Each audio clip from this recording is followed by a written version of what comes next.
On m'a envoyé un lien récemment pour une vidéo dans laquelle un pasteur explique que la foi chrétienne n'est pas une religion.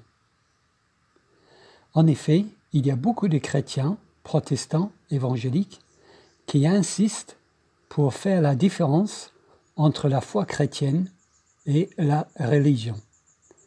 C'est pour certains d'entre eux, un vrai cheval de bataille. Ils disent que le christianisme n'est pas une religion. C'est une relation personnelle avec Jésus. Ou le christianisme n'est pas une religion, c'est une vie victorieuse, etc. Ils ne définissent quasiment jamais ce qu'ils veulent dire par le mot religion, mais je pense que par religion, ils veulent dire quelque chose comme un système de croyances et de pratiques d'un groupe. Un système de croyances et de pratiques d'un groupe ou d'une communauté. Et nous savons que le christianisme est bien plus qu'un système de croyances et de pratiques, n'est-ce pas? Je comprends ce désir d'affirmer que le christianisme est plus qu'une religion. Je comprends ce désir de différencier le christianisme biblique du catholicisme ou de l'islam, par exemple. Mais est-ce que c'est une argumentation biblique d'affirmer que le christianisme n'est pas une religion? La question la plus importante pour nous est de savoir si les apôtres croyaient que le christianisme est une religion ou pas. Est-ce que les apôtres croyaient que le christianisme est une religion ou pas? Or, les apôtres étaient tous des juifs.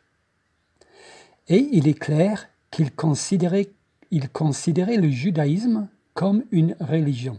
Les apôtres considéraient le judaïsme comme une religion. Comme l'atteste l'apôtre Paul, lorsqu'il donne son témoignage devant le roi Agrippa dans Actes chapitre 26. Agrippa dit à Paul, « Il t'est permis de parler pour ta défense. » Et Paul, ayant étendu la main, se justifiait en ces termes. « Je m'estime heureux, roi Agrippa, d'avoir aujourd'hui à me justifier devant toi de toutes les choses dont je suis accusé par les Juifs, car tu connais parfaitement leurs coutumes et leurs discussions. Je te prie donc de m'écouter avec patience. Ma vie dès les premiers temps de ma jeunesse est connue de tous les Juifs, puisqu'elle s'est passée à Jérusalem, au milieu de ma nation. Ils savent depuis longtemps, s'ils veulent le déclarer, que j'ai vécu pharisien, selon la secte la plus rigide de notre religion.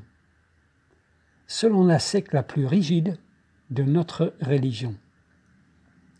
Dans ce passage, Paul parle de notre religion pour désigner le judaïsme, car il parle ici de sa vie en tant que pharisien, qu'il appelle la secte la plus rigide, de notre religion. Pour Paul donc, le judaïsme est clairement une religion. Mais on me dira, certes, le judaïsme est une religion, mais pas le christianisme. Sauf que Jacques, l'apôtre Jacques, parle du christianisme comme étant une religion. Dans Jacques chapitre 1, à partir du verset 22, nous lisons « Mettez en pratique la parole, et ne vous bornez pas à l'écouter, en vous trompant vous-même par de faux raisonnements. Car si quelqu'un écoute la parole et ne la met pas en pratique, il est semblable à un homme qui regarde dans un miroir son visage naturel et qui, après s'être regardé, s'en va et oublie aussitôt quel il était. Mais celui qui aura plongé les regards dans la loi parfaite, la loi de la liberté, et qui aura persévéré, n'étant pas un auditeur oublieux, mais se mettant à l'œuvre, celui-là sera heureux dans son activité. Si quelqu'un croit être religieux, sans tenir sa langue en bride, mais en trempant son cœur, la religion de cet homme est vaine. La religion pure et sans tache devant Dieu notre Père consiste à visiter les orphelins et les veuves dans leurs afflictions et à se préserver des souillures du monde. Ici, pour Jacques, le christianisme est clairement une religion. Mais pas n'importe quelle religion. La religion pure et sans tache devant Dieu notre Père. La vraie religion, donc le christianisme, est la religion pure et sans tache devant Dieu notre Père. Donc, le christianisme, selon Jacques, est une religion. Donc, est-ce que les apôtres croyaient que le christianisme était une religion ou pas? La réponse est clairement oui. Jacques dit que pour Dieu, le christianisme est une religion pure et sans tache. Nous devons donc conclure aussi que le christianisme est une religion, pure et sans tache, mais une religion quand même. Mais dans ce cas, si la Bible enseigne clairement que le christianisme est une religion, pourquoi affirmer le contraire? Pourquoi certaines personnes chrétiennes, insistent-elles pour argumenter que le christianisme n'est pas une religion? C'est une bonne question. Peut-être ne connaissent-elles pas leur Bible. Quoi qu'il en soit, quand une idée qui ne se trouve pas dans la Bible est avancée par quelqu'un, il est important pour nous de savoir d'où vient cette idée. Qui l'a inventée? Qui en est à l'origine? Souvent, cette découverte est très révélatrice sur les conséquences néfastes que peuvent avoir de telles idées non bibliques.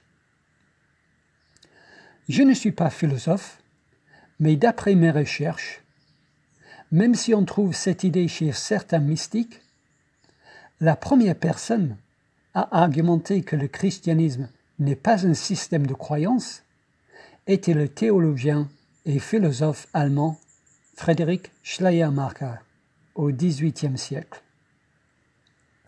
Schleiermacher était protestant et avait à cœur de défendre le christianisme contre les attaques des intellectuels athées de l'époque. Mais Schleiermacher faisait partie aussi du mouvement du romantisme. Dans ses livres, il ne nie pas précisément que le christianisme est une religion, il ne le nie pas précisément, mais il argumente que le christianisme n'est pas une question de faits historiques, ni de doctrine, ni de pratique. Autrement dit, il ne nie pas que le christianisme est une religion, mais il argumente en même temps que le christianisme n'est pas un système de croyance ou de pratique d'un groupe. Car ce qu'il faut savoir est que pour Schleiermacher, le christianisme est subjectif, intuitif, donc romantique et mystique. Pour défendre le christianisme, donc, Schleiermacher opte pour une défense qui consiste à vider le christianisme de tout son contenu, que ce soit son contenu factuel, intellectuel ou rituel. Il abandonne la théologie chrétienne pour une psychologie chrétienne. Il minimise la doctrine et exalte les émotions. Il fuit les dogmes pour insister sur le ressenti personnel de chacun. En rendant le christianisme subjectif, Schleiermacher pensait le rendre inattaquable. Car qui peut réfuter un sentiment personnel? Qui peut argumenter contre une relation personnelle? Cependant, sa défense du christianisme s'avère être une drôle de défense, car en fin de compte, il ne reste rien de chrétien au christianisme de Schleiermacher. Il ne reste rien de chrétien au christianisme de Schleiermacher. D'ailleurs, il explique dans ses livres qu'il ne croit pas que Jésus est le Fils de Dieu ou que sa mort peut nous sauver. Nous voyons donc ainsi la dérive vers laquelle une telle argumentation non biblique conduit. Aujourd'hui, l'influence de Schleiermacher se trouve chez les chrétiens qui disent que le christianisme n'est pas de la doctrine, mais une relation personnelle. Ce type de langage, le christianisme est une relation personnelle et donc d'inspiration schleiermacherienne. Les chrétiens qui utilisent ce type de discours mystico-romantique suivent Schleiermacher sans le savoir. Ce qui est sûr, c'est que ces chrétiens ne suivent pas les apôtres.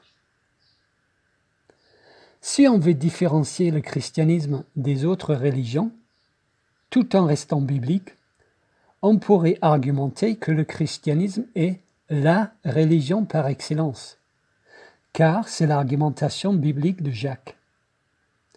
Le christianisme est la religion au-dessus de toute autre religion. Le christianisme est la véritable religion, la religion pure et sans tache devant Dieu. C'est un peu l'argumentation que j'utilise dans cette vidéo. Mais d'argumenter que le christianisme n'est pas une religion n'est clairement pas biblique. Dans tous les cas, si ceux qui affirment que le christianisme n'est pas une religion, si ceux qui affirment cela veulent nous faire comprendre que le christianisme n'est pas un système de doctrine et donc de pratique, mais que le christianisme est un ressenti mystique ou une relation personnelle, nous ne pouvons que conclure que ce sont des adeptes du philosophe allemand Schleiermacher qui, par motivation romantique et donc anti-intellectuelle, veulent vider le christianisme de tout son contenu factuel et intellectuel. Nous devons donc les condamner, comme nous condamnons le philosophe. Ces chrétiens qui affirment que le christianisme n'est pas une religion, mais que le christianisme est une relation personnelle, ne sont pas des défenseurs du christianisme, mais ce sont des adversaires du christianisme biblique. Le christianisme n'est pas une relation personnelle avec Jésus. Le christianisme n'est pas une relation personnelle avec Jésus. Judas Iscario, le traître, avait une relation personnelle avec Jésus. Et aujourd'hui, Judas est en enfer. Le christianisme est toutes les propositions de la Bible et leurs implications logiques.